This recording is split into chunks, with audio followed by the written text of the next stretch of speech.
understanding first the integration of digital literacy. So we need to understand exactly how to teach it to our students. We begin by defining it.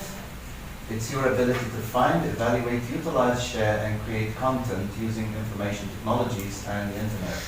It possibly be you need to follow this process in order to understand exactly how to integrate your students into it, and also the teaching staff on how to integrate the students into the use of digital literacy.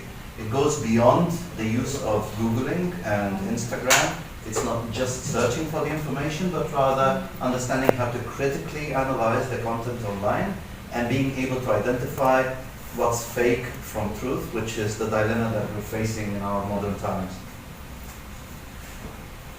The digitally literate person in our modern time, in 2023, ability to find, evaluate, utilize, share, and create content using information technologies and the internet.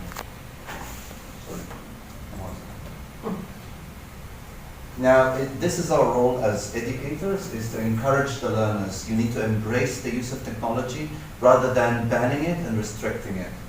You need to teach the students how to evaluate the information. The one I mentioned earlier is to know exactly what's fake from real. They need to be able to analyze it, as well as the use of hardware and software in the modern ways that we know as teachers. Mr. Mohamed, I have a question. Sure.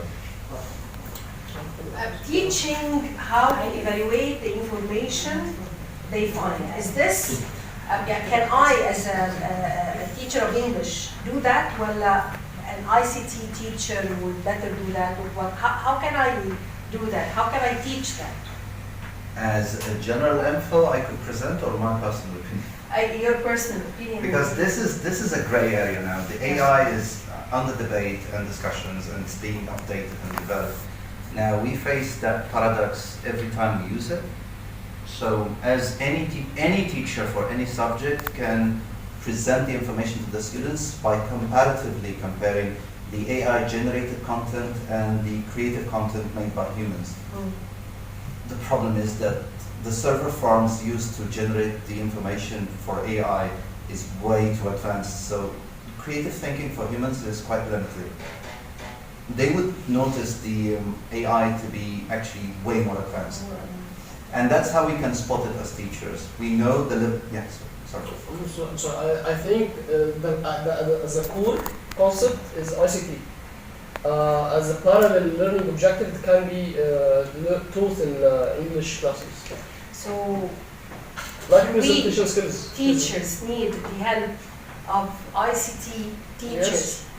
To guide us through this, like for example giving us a workshop or something, to give us ideas of how to teach digital literacy for AI. Again, my personal opinion is it surpasses the idea of becoming an SME, a subject matter expert.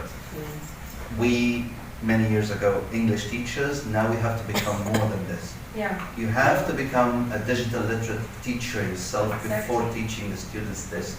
So yes, we need the support of the ICT, but then as a teacher of any subject, you have to know the digital literacy that you need in order to grasp it yourself and embrace it and show the students how to use it.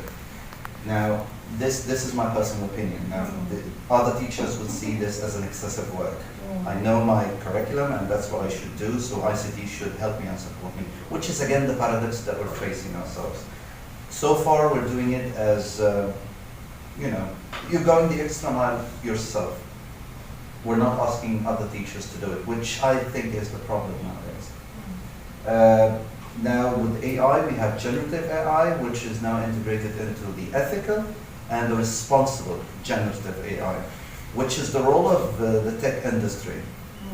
And we are more like followers to it. We're not integrating ourselves into it. Even as coders, they control this realm rather than us being in control of it. I'm in control of the content and the curriculum, but I'm waiting for the coders and the programmers to provide the ethical coding that would, provide the ethical environment for my students, such as the CK12 that you presented.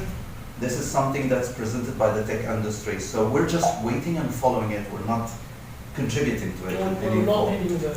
Which is, again, in my personal opinion, it requires the tech industry to gather around the educators and ask them, what do you need for us to generate? Which I think they're doing, but not as much. It's now business-based rather than education-based. Online privacy with the students, cyberbullying, other problems that the AI is generating fake information, fake references sometimes. We're facing it most often these days. So the students need to double check the references through academic libraries that we could provide, rather than depending solely on the AI. Help students understand online etiquette, on how to use it, how to prevent bullying, how to report it to the teaching staff. And same goes with the AI. If you would see other students using AI-generated tool, you have to report it to the teacher if the teacher is asking for authentic work, for example. Discussing AI tools and academic integrity. This goes with the school policy, maybe, if you would allow AI to be used in your school or not. Finally, the students, instead of banning the students, this is the part I mentioned about embracing it. No sanctions for plagiarism, but rather discuss it with the students. Have an open mind about these things. Yes, that's it. Thank you very much. Thank you.